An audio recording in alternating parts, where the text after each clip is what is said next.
Assalamualaikum warahmatullahi wabarakatuh. Kembali lagi dengan aku Ari di channel Ari Ngeinfo. Oke, di channel kali ini aku akan bahas tentang seputar living cost dari KIP kuliah ataupun bidik misi. Jadi di video sebelumnya aku sudah bahas tentang apa sih bedanya bidik misi dan KIP kuliah. Untuk di video kali ini aku bahas tentang seputar living cost atau dana pendidikan ataupun dana hidup di saat kalian menempuh pendidikan di perguruan tinggi negeri. Tapi jangan lupa sebelumnya untuk like, comment, dan subscribe video ini, dan jangan lupa klik icon notifikasinya agar tidak ketinggalan informasi penting berikutnya. Berbicara tentang living cost, living cost ini merupakan hal yang sangat ditunggu-tunggu setiap mahasiswa ketika bulan-bulan tertentu, karena hal itu akan terjadi yang namanya pencairan dana, pencairan uang saku, dan itu bisa dibuat biaya hidup mahasiswa ketika mahasiswa tersebut menempuh pendidikan. Nah, seberapa besar dana ataupun biaya hidup ataupun biaya pendidikan yang diberikan melalui KIP kuliah? Oke, secara definisi living cost mempunyai arti yakni biaya hidup. Secara arti sudah jelas ya teman-teman, bahwa biaya hidup yang dipakai buat kalian ketika kalian menempuh pendidikan di salah satu kampus favorit kalian, kampus yang kalian idam-idamkan. Nah, berapa sih dananya? Berapa sih dana yang diberikan pemerintah untuk program KIP kuliah ini? Nah, KIP kuliah ini diberikan total itu sebesar 6.600.000.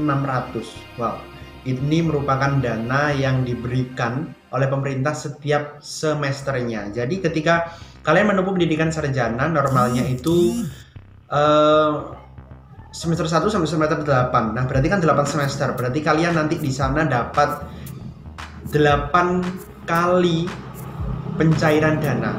Karena KIP kuliah ini bisa dicairkan itu setiap 6 bulan sekali dan setiap bulan-bulan tertentu. Jadi tidak setiap bulan itu bisa dicairkan. Jadi setiap 6 bulan sekali. Nah, pertanyaannya, bulan apa sih pencairan dana itu? Nah, pencairan dana itu tiap semesternya. Kalau semester ganjil itu biasanya diberikan pada saat bulan November. Nah, kalau semester genap itu biasanya diberikan pada bulan Maret. Tapi itu tidak jadi jaminan, karena proses percepatan pencairan itu tergantung dari institusi masing-masing. Ketika kampus kalian memprosesnya dengan cepat, maka pencairan itu juga tepat waktu. Jadi misal dijadwalkan bulan November, ketika persiapan kampus kalian sudah persiapan sebelum bulan November untuk proses pencairan dana kalian, itu bisa tepat waktu November itu cair. Tapi ketika hal itu bisa terlambat ataupun ada kondisi yang memaksa hal itu terlambat untuk cair, maka juga akan terlambat kalian untuk dicairkan dananya teman-teman. Jadi nggak tentu kalian cair itu bulan November karena Maret, tergantung dari institusi kalian masing-masing. Nah, misal ada pertanyaan seperti ini, apakah yang cair itu 6.600.000 yang kita terima, apakah 6.600.000? Jawabannya tidak teman-teman. Jadi 6.600.000 itu adalah akumulasi keseluruhan dari biaya pendidikan dan biaya uang saku kalian.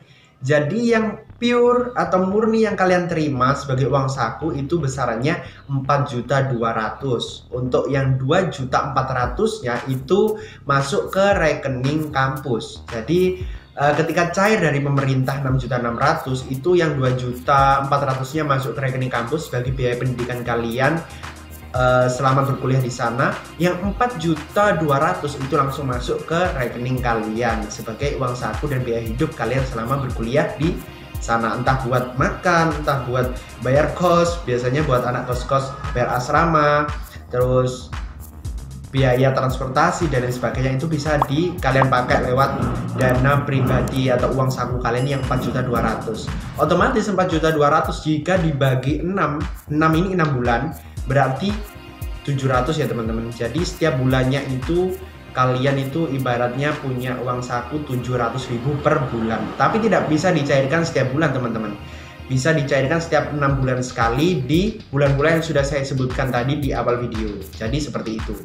Oke, pertanyaan yang selanjutnya berkaitan dengan living cost juga. Apakah ketika kalian itu berkuliah di kampus yang cukup favorit, yang biasanya itu menetapkan UKT itu uang kuliah tunggal, yang biasa kalian kenal itu dengan SPP itu, tapi SPP dibayar tunggal setiap 6 bulan sekali, dan 6 bulan sekali itu kalian selama kuliah ya cukup bayar itu saja, tidak perlu membayar namanya biaya ujian dan lain sebagainya sudah diakumulasikan dan kalian bayar setiap 6 bulan sekali itu, dan biasanya disebut dengan UKT atau uang kuliah tunggal. Hanya 1 kali dalam 6 bulan kalian bayar selama kuliah. Nah, terkait dengan itu, ketika kampus kalian itu kampus favorit dan menetapkan UKT terendah itu biasanya, contoh ya, ini sekedar contoh, saya cuman membuat ilustrasi aja biar teman-teman paham. Jadi ketika kampus favorit kalian menetapkan UKT minimal itu 4 juta, nah berarti kalian kan mendapatkan bantuan dana dari pemerintah itu, uang pendidikan tadi yang sudah saya sebutkan kan 2.400.000 untuk biaya kuliah. Berarti kalian membayar sisanya itu. Jadi ketika kalian ditetapkan UKT-nya itu misal ya UKT terendah 4 juta, nah kalian itu diberikan uang pendidikan 2.400.000, berarti sisanya kalian harus bayar dan misal 2.400.000 berarti kalian harus bayar sisanya 1.800.000. Tapi itu sudah sangat membantu sekali, kalian sudah dibantu biaya pendidikan sebesar 2.400.000. Tapi ketika kampus tersebut seperti kampusku UPN Veteran Jawa Timur, di mana UKT-nya khusus anak yang bidik misi ini gratis, berarti saya tidak perlu membayar yang namanya UKT setiap 6 bulannya. Tapi ada kampus-kampus tertentu yang masih memberlakukan bayar UKT yang dipotong dengan biaya pendidikan dari pemerintah. Jadi seperti itu. Jadi tidak sepenuhnya gratis, tapi sudah dipotong dengan biaya pendidikan yang seharusnya kalian terima.